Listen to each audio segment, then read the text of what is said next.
다시 조금 앞으로 가보죠. 내가 놓친 게 있네요. 이 세계에 존재하는 모든 것은 생각의 결과다. 이 세계에 존재하는 모든 것은 불편함을 해결한 결과다. 이 세계에 존재하는 모든 것은 문제를 해결한 결과다. 이 세계에 존재하는 모든 것은 질문의 결과다. 대답의 결과로 나온 것은 단 하나도 없다. 자, 그렇다면 생각, 불편함을 느끼기, 문제를 발견하기, 질문하기, 이것은 친척간이다 하는 거 알 수 있겠죠. 근데 이것과 다르게 이건 멈추는 태도인데 저는 이것을 상을 짓는 태도라고도 말할 수 있다고 봅니다. 그런 사람들은 대답을 하죠. 대답이 무조건 나쁘다는 건 아니에요. 우리가 이 배움의 과정 속에서 대답이라는 절차는 항상 있어야 되죠. 우리가 지금 근본적인 차원에서 이야기하고 있는 거예요. 대답은 이미 있는 이론과 지식을 그대로 먹어가지고 누가 요구할 때 그대로 다시 뱉어내는 일이에요. 이때 승부는 어떻게 갈려요? 누가 더 많이 뱉어내는가? 누가 더 빨리 뱉어내는가? 누가 더 원래 모습 그대로 뱉어내는가? 근데 원래 모습은 시제로 하면 과거예요? 미래예요? 과거죠. 원래 모습은 과거예요. 그래서 대답에 익숙하도록 훈련된 인재들은 영원히 과거를 향해 있어요. 그래서 대답에 익숙하도록 훈련된 인재들이 채우는 사회에 거의 모든 논쟁은 과거 논쟁으로 바뀌어요. 왜? 영원히 과거에 가 있기 때문에. 그래서 미래는 잠시 제껴두고 과거를 완벽하게 한 점 오점 없이 깨끗이 정리해야 혹은 정리하는 것을 향해서 나아가야 진실한 삶을 사는 것 같은 생각이 들도록 훈련되어 있어요. 생각한다는 것은 질문한다는 거예요. 생각을 하지 않은 생각의 결과를 받아서 사는 사람들은 항상 시선과 영혼이 과거를 향해 있다. 우리나라는 교실에 질문이 없는 교실로 세계적으로 유명합니다. 유명해요. 그러면은 우리 사회의 논쟁은 미래 논쟁이 많겠어요? 과거 논쟁이 많겠어요? 과거 논쟁이 많죠. 그것도 90% 이상. 여러분들 신문 가서 보십시오. 모든 논쟁은 다 과거에 어땠다는 논쟁으로 채웠어요. 미래에 어떻게 하자. 이 논쟁은 거의 없어요. 그래서 이런 과거에 집착하고 과거를 향해서 영혼이 기울어져 있는 사람들은 항상 이렇게 말합니다. 과거가 정리되지 않고 어떻게 미래가 열리느냐. 그런데 과거가 완벽하게 정리되지 않아도 미래는 열리는 것이다. 미래는 것이다. 과거가 완벽하게 정리되지 않아도 미래는 열린다. 이렇게 말하면 대한민국 사회에서 이렇게 말하는 나는 대한민국 사회에서 거의 악마예요. 자, 우리는 미래보다는 과거로. 자, 여기서 또 하나 문제가 있어요. 대답은 이미 있는 이론과 지식을 그대로 먹어서 누가 요구할 때 그대로 다시 뱉어내는 일이에요. 이때 나는 나로 존재하기가 어렵고 지식과 이론이 지나가는 통로로 존재하기가 더 쉽다. 지식과 이론이 머물다가는 중간역으로 존재하기가 더 쉽다. 그래서 대답에 익숙하도록 훈련된 존재들은 자기가 자기로 존재한다기보다는 지식과 이론을 위해서 통로를 제공하고 중간역을 제공하는 존재로만 산다. 이때 주도권은 지식과 이론에 있어요? 나한테 있어요? 지식과 이론이 있죠. 지식과 이론은 밖에 있는 거예요? 안에 있는 거예요? 밖에 있는 거죠.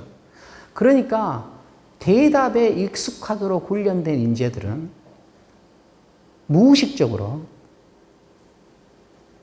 더 좋은 것, 더 나은 것, 더 권위 있는 것, 더 참된 것은 항상 나 밖에 있다고 생각해요. 그런 현상들이 어떻게 되냐. 여러분들 텔레비전은, 방송국은 말을 지키는 것도, 자기 고유 언어를 지키는 것도 하나의 사명입니다. 그런데 방송국의 프로그램들 보세요. 전부 다 이슈, 뭐, 업 앤 다운, 해피 투게더. 다 이렇게 됐죠. 오 마이 베이비. 오 마이 베이비란 프로를 한국말로 그대로 하면 어떻게 된다? 아이고, 내 새끼야. 근데, 아이고, 내 새끼야. 그러면 어쩐지 촌스러워. 오 마이 베이비 하면은 어쩐지 있어 보여. 노래 제목 중에 tears가 많습니다. 제가 사전을 찾아보니까 그게 눈물이래요. 그런데 한국 사람이 부른 노래인데도 제목은 tears예요. 왜 그러냐? tears라고 해야 있어 보이고 뭔가 눈물도 고급스러워. 근데 눈물이라고 하면은 이게 tears보다는 좀 차원이 낮은 것 같아요. 왜 우리가 이렇게 되었는가? 왜 우리가 이렇게 되었는가? 우리 언어를 왜 우리는 스스로 잃어가는가? 눈물하고 tears가 어느 게 더 진짜 눈물 같아야 돼요. 눈물이 우리한테 눈물 같아야죠. 그런데 우리의 의식은 tears라고 해야 눈물 같아, 이제는. 이렇게 된 우리는 누구이고, 이렇게 된 이유는 왜 그런가? 그 뭐냐? 우리가 생각하지 않았기 때문에, 불편함을 느끼지 않았기 때문에, 문제를 발견하지 않았기 때문에, 질문하지 않았기 때문에, 그렇기 때문에 나는 분열된 상태로 존재한다. 나는 분열된 상태로 존재한다. 분열된 상태로 존재하는 사람들은 자기가 하는 일에 몰입하는 것이 쉽겠어요, 어렵겠어요? 어려워요. 그러니까 생산성이 그렇게 높지 않고 일의 몰입도가 그렇게 강하지 않아요. 그렇게 강하지 않아. 이 인간하고 동물하고 크게 다른 점 중에 하나가, 동물은 자기가 살기 위해서 필요한 것을 자기가 다 해결해야 돼요. 그런데 인간은 자기가 살기 위해서 필요한 것을 다 해결하지 않아, 스스로. 하나만 해결해요. 그리고 나머지는 전부 공급받아요. 자기가 살기 위해서 고른 한 가지의 일, 그거를 직이라고 해요. 이게 있으니까 한번 써볼까요? 재미있으신지 모르겠습니다.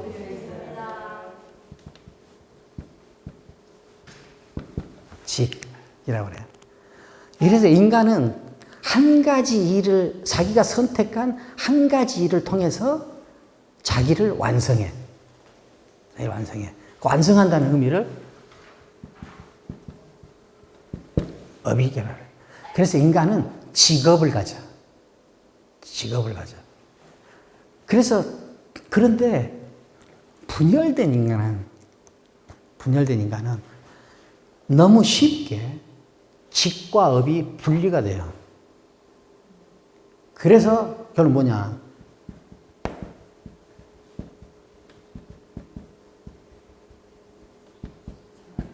직장인으로 전락해. 직장인으로 전락해. 그래서 자기가 하고 있는 일이 자기를 완성하는 하나의 통로다.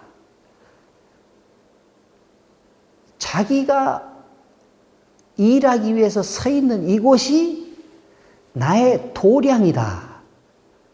나의 수행처다. 하는 생각을 하기가 어려운 거예요. 왜? 분열되어 있기 때문에. 분열되어 있기 때문에. 그러니까 직업인으로 사느냐, 직장인으로 사느냐에도 인간의 존재의 의미를 놓고 보면 큰 차이가 있다는 거예요.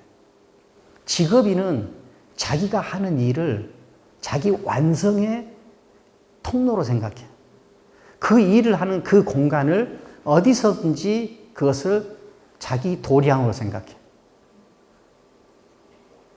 그런데 대답에 익숙해져 가지고 자기가 분열되어 있는 사람은 자기 도량처를 따로도.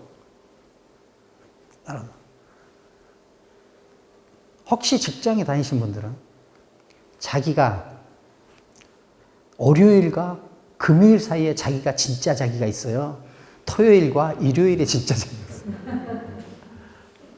직업인은 월요일부터 일요일 사이에 다 진짜 자기가 있는 거예요. 진짜 자기가 며칠은 일하고 며칠은 휴식하고 이것만 다르지 어디서나 다 자기가 존재한다. 저는 이거를 수처작주로 이해합니다. 어디서나 자기가 존재. 어디서나. 자, 이렇게 우리가 직업인으로 시작해서 쉽게 직장인으로 전락하는 것은 왜 그러느냐. 맘먹어서가 아니에요. 에이, 나는 다음 달부터는 직장인이야 해야 되겠다. 이렇게 해서 하는 것이 아니라 자기가 그렇게 되도록 훈련이 돼 있어. 이미 있는 이론과 지식을 그대로 먹어가지고 누가 요구할 때 그대로 다시 뱉어내는 거예요. 이론과 지식은 다른 사람이 한 생각의 결과를 그대로 먹어서 그대로 다시 뱉어내는 거예요. 생각을 하면서 사느냐, 생각의 결과를 받아서 사느냐 하는 것은 이렇게 큰 차이를 낸다. 그래서 그런데 그것과 다르게 불편함을 발견하고 문제를 발견한 사람, 그 사람은 그 불편함과 문제를 어루만지게 돼요. 그 어루만지면 어떻게 돼요? 어루만지면 자기가 계속 거기에 개입이 돼. 그러면 거기서 어떻게 질문을 하게 돼요. 질문이란 건 뭐냐? 질문은 이미 있는 이론과 지식을 그대로 먹었다가 누가 요구할 때 그대로 다시 뱉어내는 활동이 아니라 질문은 내 안에 있는 궁금증과 호기심이 안에 머물지 못하고 밖으로 튀어나오는 일이에요. 궁금증과 호기심이 안에 머물지 못하고 밖으로 튀어나오는 일. 이거를 우리가 질문이라고 해요. 야, 인간이 살려면은 가장 근본적으로 해야 될 일이 뭐죠? 숨을 쉬어야 돼. 숨을 쉬어야 돼요. 숨을 쉬어야 되는데,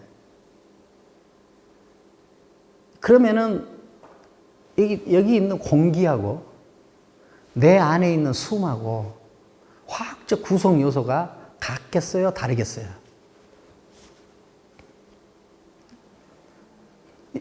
이것을 그렇게 그렇게 습고해야 될 숨하고 공기하고 화학적 요소가 똑같아요. 똑같아. 안에 있는 것을 숨, 밖에 있는 것을 공기라고 하는 거예요. 안에 있는 것을 숨, 밖에. 자, 그러면은 그래서 우리는 숨을 쉬는 존재라는 거예요. 숨을 쉬는. 그러면은 처음에 숨을 쉴 때 인간이 얼마나 자기가 자기로 되어 있는가를 볼 때 처음에 인간은 숨덩어리가 커요. 숨덩어리가 커. 숨덩어리가 크면 호흡이 깊겠어요? 얕겠어요?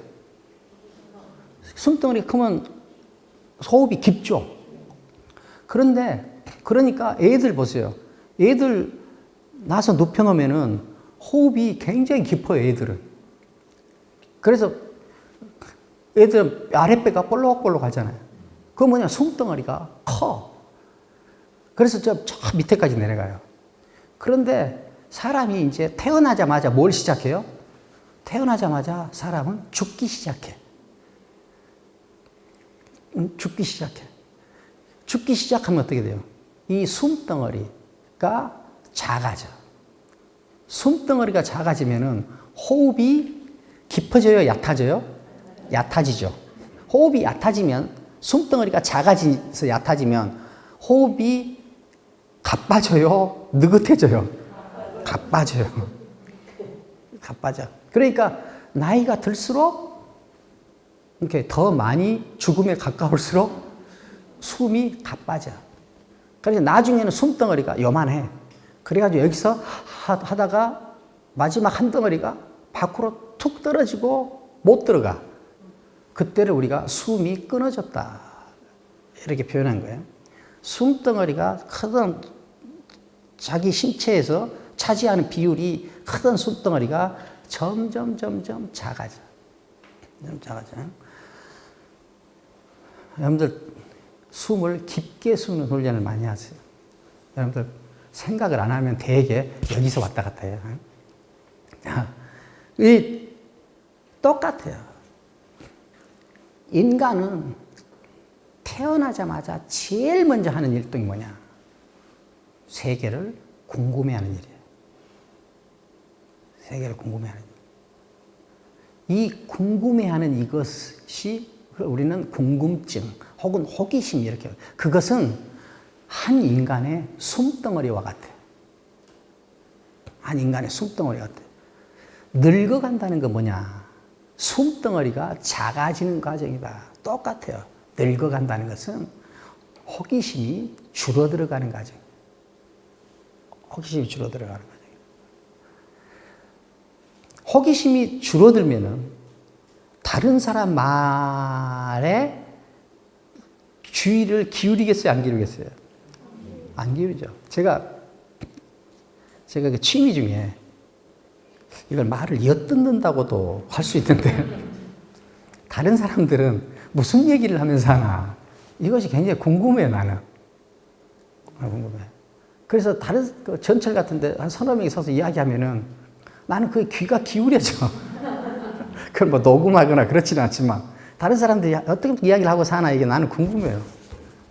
근데 어느 날 내가 그 사정이 있어서 새마을로를 타고 내려가는데, 어떤 할머니 3명이서 막 이야기를 하고 가시는데 너무나 깔깔대고 웃으시면서 시끄러울 때, 근데 새마을호에도 사람이 없으니까 그 할머니들 3분하고 나하고 4명만 그 칸에 탔어요. 그런데 이제 막 깔깔대고 그렇게 할머니들 3명이서 막 그렇게 웃고 가시더라고. 그래서 또 내가 취미생활 해야 되겠구나 그러고 진짜 노트북을 영화를 보고 있었거든요. 그 할머니들 옆으로 가서 나 이제 거기서 영화 보는 척 하면서 할머니들 무슨 얘기를 하시나 이렇게 들었더니 한 10초 정도 듣고 나도 웃겨서 죽는 줄 알았어요. 왜 웃기냐면 나는 그분들이 무슨 대화를 하면서 대화 내용을 가지고 웃는 줄 알았어. 그런데 나 들어보니까 대화는 일도 이루어지잖아. 지금 제 말이 무슨 말인지 이해가 되시죠? 대화는 일도 이루어지잖아. 이런 거, 어떤 할머니가 이렇게 말씀하시더라고. 우리 큰아들네가 미국 가서 살잖아. 근데 며느리가 자꾸 뭘 보내준대요. 근데 자기는 어디다 쓰는지도 모르고 필요도 없고 그랬었는데 안 보냈으면 좋겠다고. 안 보냈으면 좋겠다고. 그렇게 이야기를 하시더라고. 그러면 우리가 숨덩어리가 크게 남아있다면은, 그래, 뭘 보내는데 그런가? 이렇게 물어봐야 되잖아요. 그런데 그 다음 할머니는 그 말은 아무 관심이 없고, 아니, 우리 둘째는 파주 사는데 말이야. 갑자기 자기 둘째 파주 사는 이야기를 또 하시는 거야. 그런데 그렇게 재밌게 갔어요. 그래서 내가 보기에는 대화 내용을 가지고 웃는 게 아니라 각자 자기 이야기하고 자기가 웃는 거예요. 그러니까 그렇게 대화가 이루어지는 것은 왜 그러느냐. 우리 아버님도 그러셨는데 말년에. 이야기를 하시다가 당신 이야기가 끊겼어. 그래서 다른 사람이 끼어들었어. 이야기를 하시잖아요. 그럼 다 이야기가 끝난 다음에 여기에 반응한 것이 아니라 당신 해야 될 이야기를 또 시작해요. 그러니까 다른 사람이 궁금하지 않는 거예요. 호기심이 없으니까 이런 나이가 들면은 되게 이렇더라고요. 그래서 니체가 이런 말을 했어요. 늙어간다는 것은 호기심의 불꽃이 줄어들어가는 것이다. 내가 이 정도 이야기는 나도 하는데 내가 하면 건성으로 들어요. 그래서 여기다 니체가 했다고 이야기하면은 눈을 또 땡그랗게 뜨거든요. 그래서 지금 제가 이렇게 이야기하는 거예요. 그러니까 이 질문이라는 것은 내 안에 있는 궁금증과 호기심이 밖으로 튀어나오는 거다. 자, 그런데 이 궁금증과 호기심은 특징이 있어요.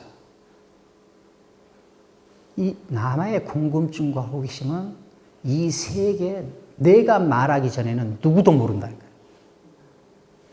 누구도 모른다. 나한테만 있다.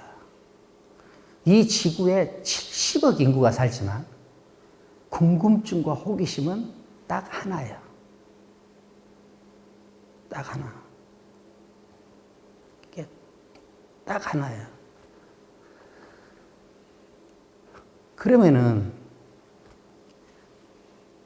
어떤 인간도 이제 70억 인구의 사람들이 받아든 정답은 몇 개겠어요? 70억 개야. 모든 인간은 다 자기만의 답안지를 가지고 있어. 왜 그러느냐? 궁금증과 호기심이 자기한테만 있기 때문에. 그래서 이 자기한테만 있는 이 궁금증과 호기심이 안에 머물지 못하고 밖으로 튀어나오는 게 이거를 우리는 질문이다. 자, 그렇다면은 인간은 대답할 때는 우리가 되죠. 공유하는 이론과 지식을 다루니까 우리가 돼요. 그런데 질문할 때는 내가 돼요. 왜? 나한테만 있는 것을 작동시키니까. 그래서 인간은 질문할 때만 자기 자신이에요. 인간은 궁금한 것이 있을 때만 자기 자신이에요. 인간은 호기심이 있을 때만 자기 자신이에요.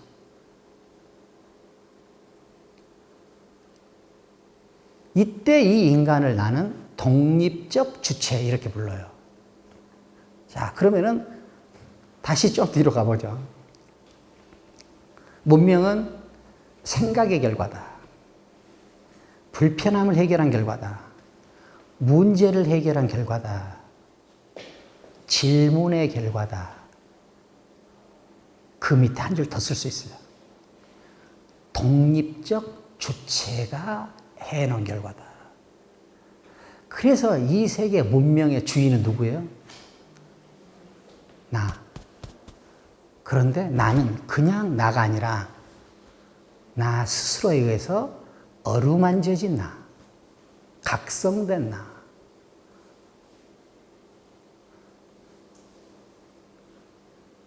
이게 나가 그렇게 중요해요. 그렇게 중요해요.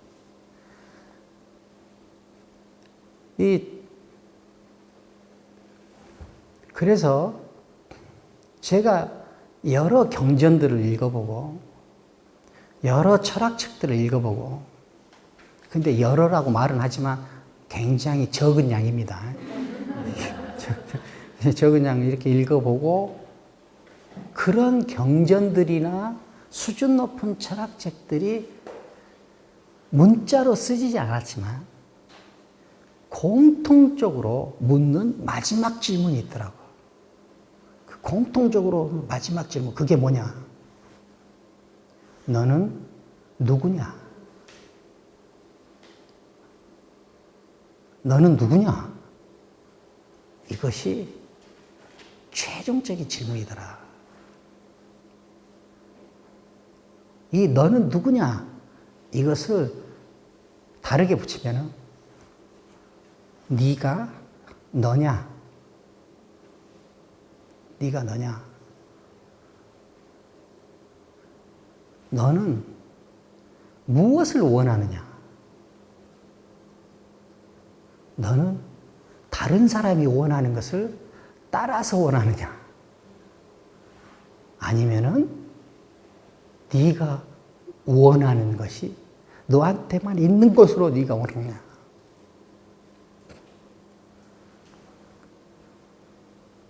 이 너는 누구냐? 부사를 하나 더 붙이면은 너는 도대체 누구냐?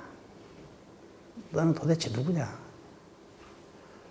이것을 좀 더 각성에 가깝게 말한다. 나는 도대체 누구냐? 내가 나냐? 문명의 주도권을 갖는 자, 행복한 자, 삶의 생기가 살아있는 자, 이런 자들의 공통점은 뭐냐면은 자기가 자기한테 분명한 자예요. 자기가 자기한테 분명한 자. 자기가 자기한테 설명되는 자. 자기가 자기한테 어루만져지는 자. 이런 자들이 항상 더 행복하고 문명에서 항상 주인 자리를 차지한다. 인간이 문명적 활동을 할 때 제일 높은 경지가 되는 것, 이걸 우리는 예술이다 이렇게 표현합니다. 예술. 우리가 김치집, 찌개집에 갔어. 그런데 국물 한 모금을 딱 떠먹으니까 이건 인류 마지막 맛이야.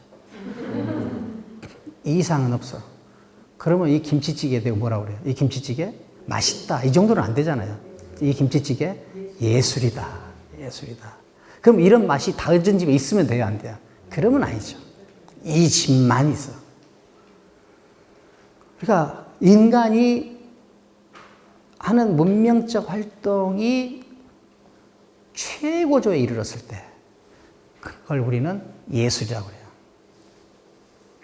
그럼 그 예술이라는 것은 우리가 예술품을 가지고 한번 얘기해 보죠. 훈련된 지성은 여기서 저는 훈련된을 더 강조합니다. 훈련된 지성은 예술품 앞에 서면은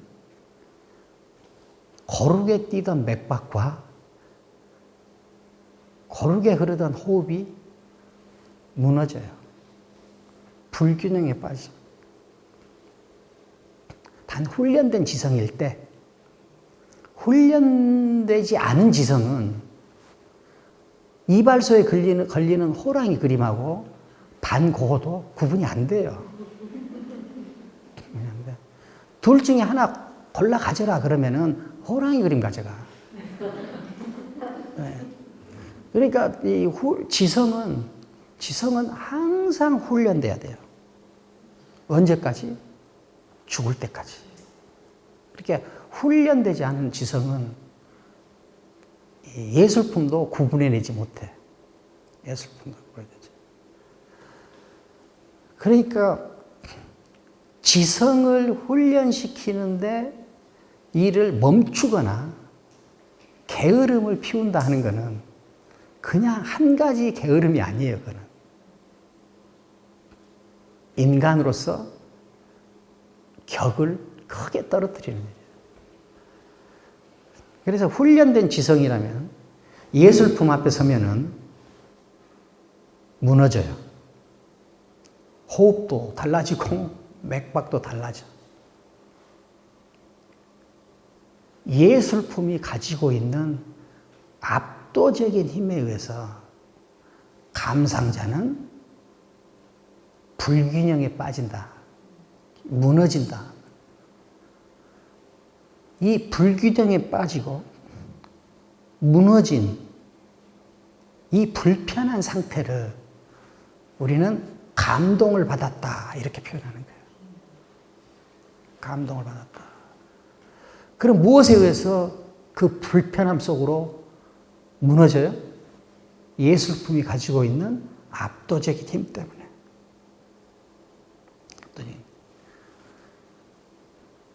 이 압도적인 힘에 의해서 무너져. 그러면 이 압도적인 힘, 예술품이 가지고 있는 이 압도적인 힘은 어떻게 만들어지는가? 압도적인 힘이 만들어지는 첫 번째 가장 원초적인 조건이 뭐냐? 의외성이에요. 의외성.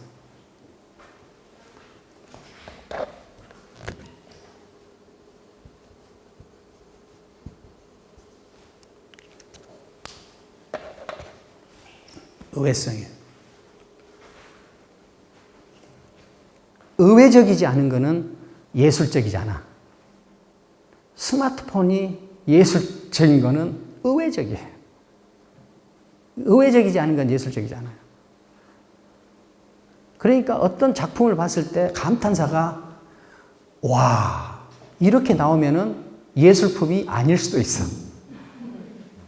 그런데 이러면은 예술품일 가능성이 크죠. 예술품을 예술품으로 만드는 가장 원초적인 힘은 의외성이다. 그 의외성은 어디서 나오느냐? 고유함에서 나와요. 고유함. 그래서 어디선가 본 듯한 구성, 어디선가 본 듯한 터치, 이거는 절대 예술이라고 하지 못해요. 그것이 아무리 기능적으로 승화되어 있어서 그것은 아류다라는 말이 준비되어 있어. 그러니까 고유함에서 나온 의외성. 그러니까 어떤 예술품에도 그 예술품에는 작가 혼자만 존재해요. 작가 혼자만 존재해. 누구랑 절대 함께 존재하지 않아. 혼자 존재. 이걸 우리가 고독이라고 그러는 거예요. 혼자 존재해. 이때를 우리는 독립적 주체다. 독립적 주체다 하는 거예요. 내가 나로 존재하는 일. 내가 나를 어루만지는 일. 이것은 이 우주에 모든 일을 가능하게 해주는 핵이에요. 자기가 자기한테 궁금하지 않으면 인간으로서의 격을 높일 수는 없다. 탁월함. 이것은 어디에서 출발하는가? 그거는 자기가 자기한테 분명해질 때, 그 장소에서만 시작된다. 그래서 저는 한 평에다가 기본 학교를 세웠어요. 기본 학교를 세웠는데, 학교 이름이 기본이에요. 기본. 그러니까 우리가 기본만 튼튼히 하자. 기본만. 왜 내가 기본을 튼튼히 해야 되겠다는 거냐면은, 생각의 결과를 받아서 산 사람들은 생각하는 일이 굉장히 미숙해요. 생각하는 일이란 건 뭐냐면은 불편함을 느끼는 일이고 문제를 발견하는 일이고 자기가 되는 일이에요. 자기가 되는 일이에요. 저는 이런 삶은 대학에서 학생들을 오랫동안 가르치고 그 다음에 이런 사회에서 여러 대중들과 자주 만나면서 제가 알게 됐는데요. 저는 깜짝 놀랐습니다. 한 20년 전인데 우리나라 학생들이 의외로 자기가 무엇을 원하는지를 아는 사람이 너무 적다는 걸 알았어요. 거의 없더라고요. 자기가 무엇을 원하는지를 아는 사람이 거의 없어요.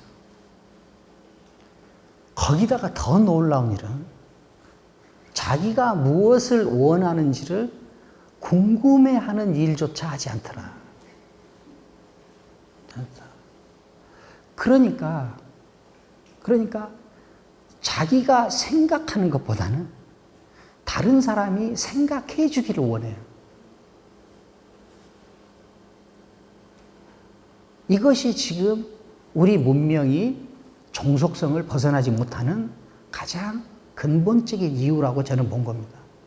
그래서 우리나라는 시급하게 이 기본이 길러져야 되겠다. 기본 학교에서는 뭘 주로 알게 해주려고 그러냐. 자기가 무엇을 원하는지를 질문하는 일부터 하자.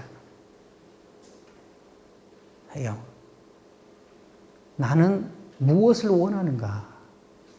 나는 누구인가? 나는 어떤 사람이 되고 싶은가? 나는 어떻게 살다 가고 싶은가? 죽기 전까지 완수하고자 하는 내 소명은 무엇인가? 이것들을 이 5가지 질문에 대해서 대답하려고 노력하는 일, 이것이 그 사람을 탁월하게 만든다라는 것을 알게 됐고 그것을 믿게 됐어요. 그래서 지금 저는 한평에다가 기본 학교를 세웠어요. 그럼 왜 한평에다 세웠느냐? 제가 한 20년 교육자 생활 해보니까 또 학교를 세워서 운영을 해보니까요.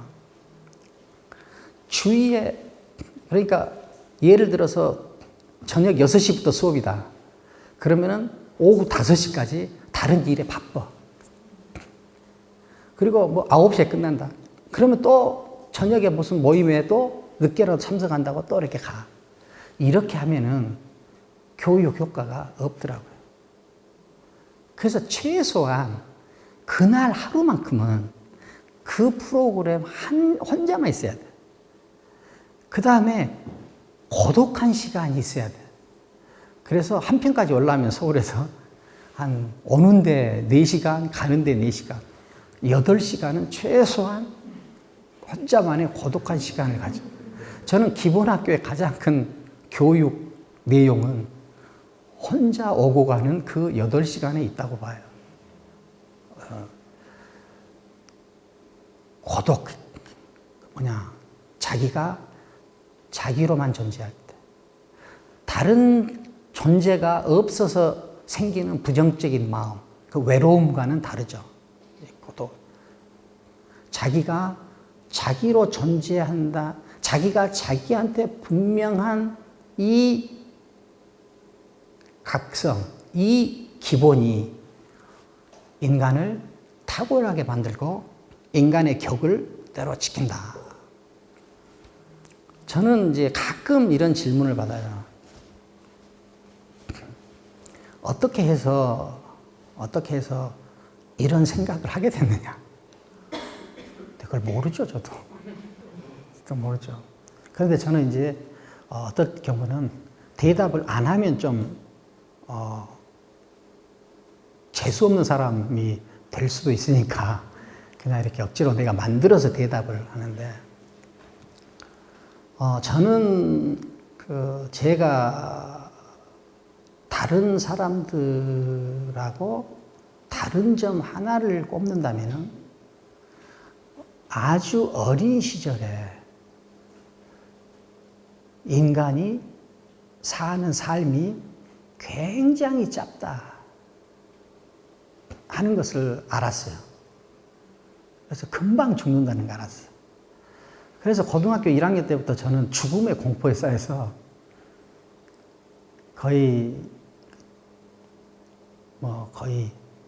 밥을 못 먹고 막 이렇게 쓰러지고 막 이랬죠.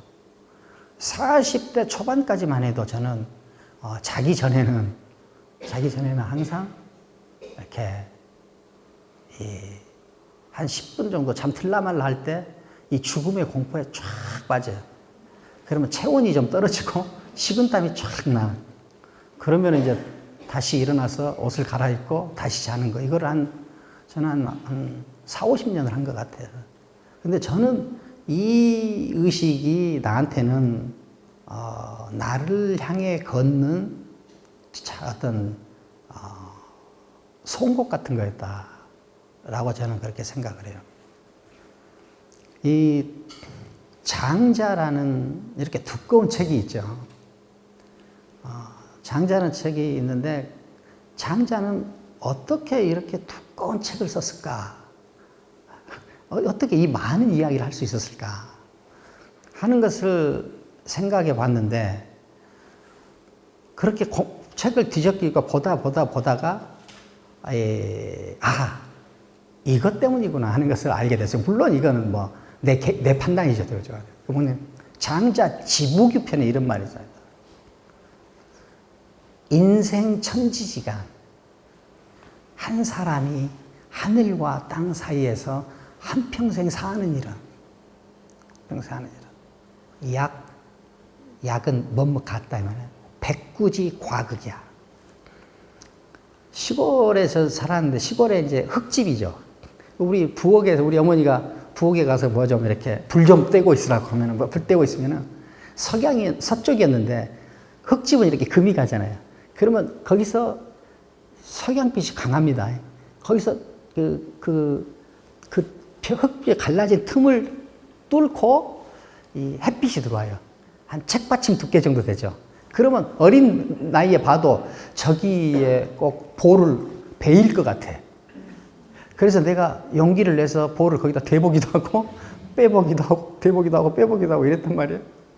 그런데 책받침 정도 두께 되는 그 얇은 틈, 그거를 극이라고 해요. 극. 그러니까 인생 천지지간 한 사람이 하늘과 땅 사이에서 한평생 산다는 것은 약 백구지 과격. 백구는 흰 개가 아니라 천리마를 백구라고 그래요. 뭔가 천리마가 과극, 그 극을 지나는 것 같다. 천리마가 그 겨우 책받침 들어가는 그 틈새를 슉 지나가는 것과 같다. 이것이 인생이다. 호련할 따름이다.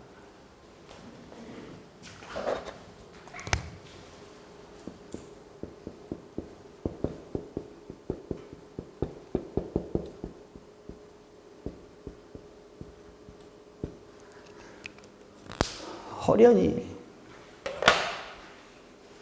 찰나다 이 말, 찰나. 인생이 이렇게 짧아요. 이렇게 짧아. 근데 제가 오늘 맨 테레비만 이야기하는데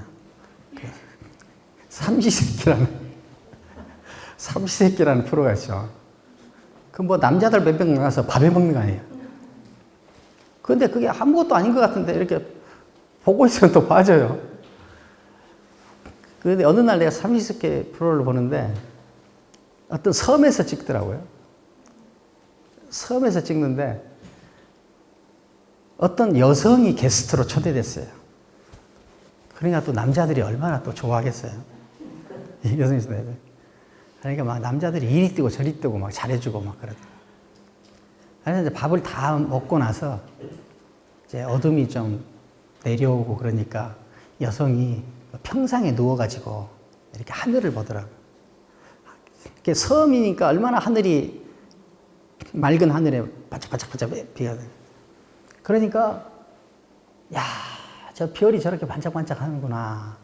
그렇게 이제 보고 감탄을 하고 있으니까 남자들이 또 그냥 별을 잘 보게 해주려고 그 막 방송 조명도 다 꺼주고. 우리 남자들이 이렇게 살아왔어요. 다 꺼주고. 그래가지고 이제 또 이제 남자들도 옆에 와서 누워가지고 이제 별을 이렇게 감상하고. 보다가 또 저 방에 있는 형광등 불빛이 신경 쓰인다 그러니까 툭툭 뛰어가지고 또 형광등 불도 꺼주고. 그래가지고 사위에 불빛이 하나도 없고 섬에 누워서 하늘을 보니까 그렇게 별이 빛나고 있어요. 그렇게 별이 빛나고 있어요. 그러니까 거기 사람들이 너댓 명이 누워가지고 별 보고 막 감탄을 하고 있어요. 그런데 저는 그걸 보면서 불편함을 느꼈어요. 그걸 보면서 야, 하늘에 걸려있는 별을 보기 위해서는 저렇게 수선스러운 일까지 다 해가면서 그 별을 보고 감탄을 하는데 자기 안에 무슨 별이 있는지, 자기가 무슨 별인지 하는 거는 관심조차 두지 않는구나. 밖에 있는 별을 보려고는 저렇게 수선스러운 절차를 다 밟는데 아무런 절차를 안 밟아도 가능한 자기 안에 무슨 별이 있는지, 자기는 어떤 별인지 신경조차 쓰지 않는구나. 밖에 있는 별, 감탄하는 것이 습관이 되면 책받침 두께 정도 되는 얇은 틈새를 천리마가 휙 지나가는 정도의 인생 속에서 자기는 한 번도 별처럼 살아보지 못한다. 이래도 되겠느냐 하는 거예요. 이래도 되겠는가. 이 짧은 인생에 자기는 한 번도 별처럼 살다가 보지 못한다. 창의성, 위대함, 생각, 불편함을 느끼는 것, 문제를 발견하는 것, 이거 전부 다 밖에 있는 별을 보고 박수치는 사람이 아니라 자기가 별처럼 살다 가고자 하는 욕망이 있는 사람한테만 가능한 일이다. 너는 누구냐? 이 말은 너는 네가 별인 줄 아느냐 모르느냐. 그 말하고 같은 말이다. 여러분들 모두 별처럼 살다 가시기 바랍니다.